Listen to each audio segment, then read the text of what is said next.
Hi అండి. Weather చాలా హాట్గా ఉందని ఈరోజు నేను కూల్గా ఫ్రూట్ సలాడ్ చేయబోతున్నాను. 1/2 లీటర్ పాలు, బెల్లం, కస్టర్డ్ పౌడర్, యాపిల్, దానిమ్మ, జామకాయ కడిగి ఇలా చిన్న చిన్న ముక్కలుగా కట్ చేసుకొని పక్కన పెట్టుకోవాలి. ముందుగా స్టవ్ ఆన్ చేసుకొని పాలు వేడి చేసుకోవాలి. పాలు వేడవుతూ ఉండగా కస్టర్డ్ పౌడర్ 2 స్పూన్లు,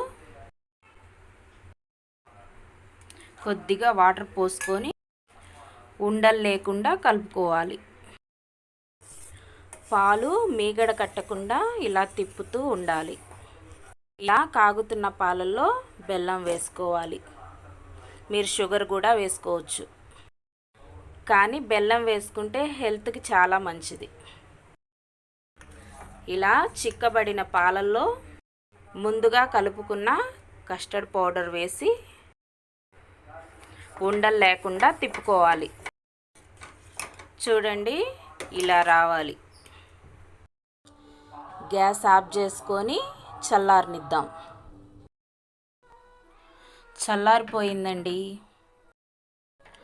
ముందుగా కట్ చేసుకున్న యాపిల్, దానిమ్మ, జామ దీనిలో వేసేసుకుందాం. ఇలా వేసేసుకొని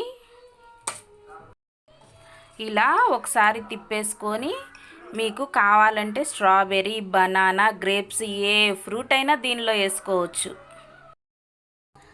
ఇలా గిన్నెలోకి తీసుకొని ఒక 1/2 అవర్ ఫ్రిడ్జ్లో పెట్టుకొని తీసి తింటే యమ్మీ and tasty fruit salad ready.